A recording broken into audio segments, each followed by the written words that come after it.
You ever hear about Nikola Tesla? The man who could light up the world with wireless electricity and still managed to look like a mad scientist straight out of a movie? Yeah, that guy. But what most people don't know is that Tesla once nearly turned New York into his personal shaking playground. Seriously.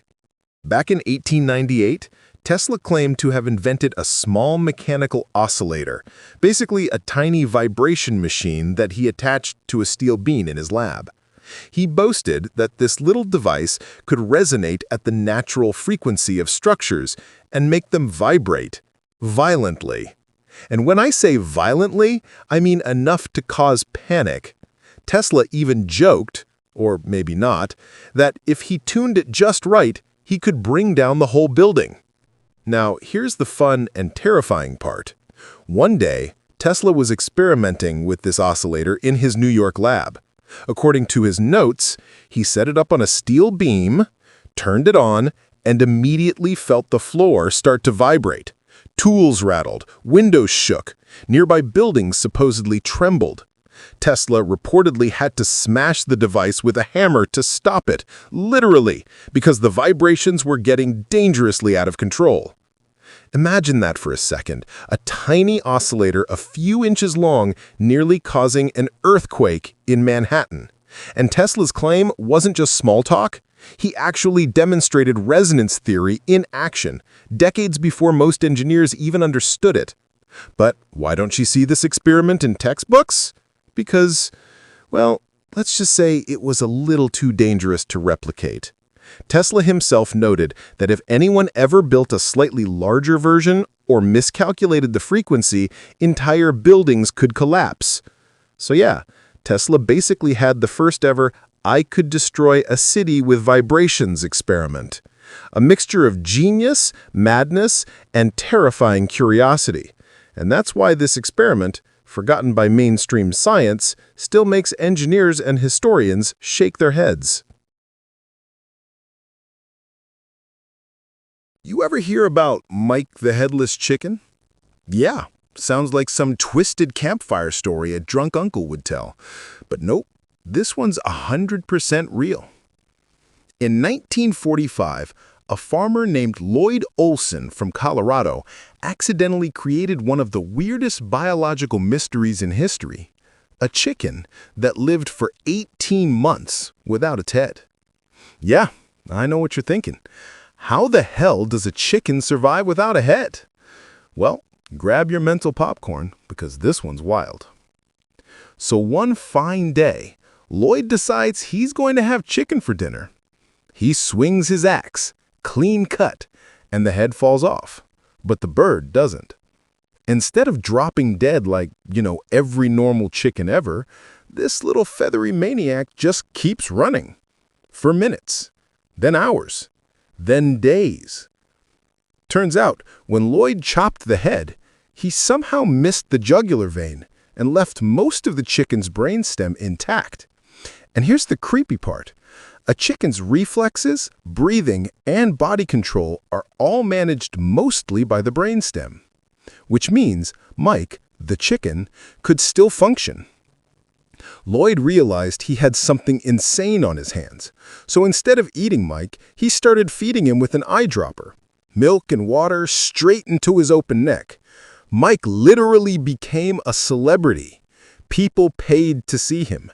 Newspapers wrote about him. The headless wonder chicken toured across America, living the rock star life of the poultry world. Of course, it couldn't last forever. After 18 long months, Mike finally choked on a kernel of corn, ending the strangest survival story science still can't fully explain. Researchers later studied cases like this to understand how much of an animal's function is tied to instinctive neural systems rather than conscious brain control. All right, buckle up. This one's straight out of a horror movie, except it actually happened, and it changed forensic science forever. So let's rewind to the 13th century in a small Chinese village. A man was found murdered in a rice field, his body sliced open with a sharp blade. No witnesses, no clues, just a whole lot of terrified villagers. The local investigator, a guy named Song Si, wasn't your average medieval cop. He was more like the Sherlock Holmes of ancient China. Now here's where it gets wild. Song Si suspected the killer used a sickle, a curved harvesting tool, but everyone in the village used one. It was harvest season. So how do you find one guilty farmer among dozens holding the same weapon? Song Si gathered everyone in the field and ordered them to lay their sickles on the ground. Then they waited. Within minutes, one sickle started attracting flies, dozens of them. Even though it looked clean to the human eye, the blade still carried microscopic traces of blood, and those flies could smell it. The owner broke down and confessed on the spot. That single moment became one of the earliest recorded uses of forensic entomology, the science of using insects to solve crimes. Over 700 years before anyone in the West even thought about DNA or fingerprinting, this forgotten experiment proved something revolutionary. Nature doesn't lie. Song Si later wrote a book called The Washing Away of Wrongs, basically the world's first forensic manual. His work laid the foundation for modern crime scene investigation. So next time you see a fly buzzing around, maybe show a little respect, because once upon a time, its ancestors helped solve a murder and change science forever. We've all been told that if your heart stops, that's it. You're done. Game over. End of story.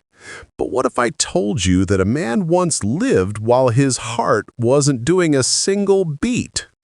Creepy, right?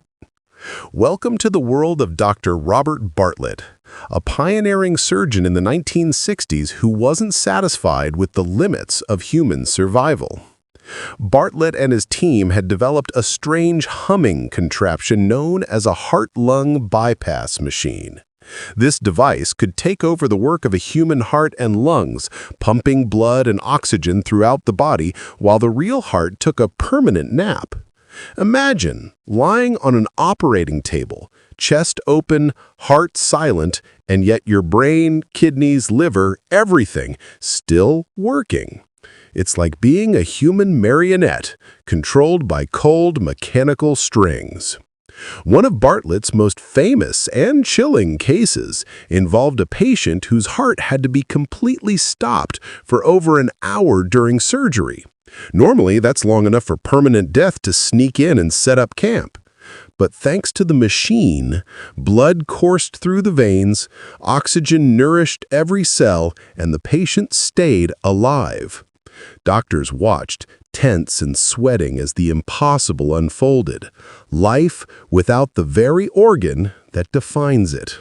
And it worked. When the surgery was done, the patient woke up, alive, whole, unharmed. For the first time, humans had bent one of nature's oldest rules. Death is no longer absolute, at least for a little while. The moral, or perhaps the spine-chilling takeaway? Humans are far more resilient than we think. But even more fascinating, our survival can depend entirely on cold, calculated science. Machines can temporarily replace what we thought was irreplaceable,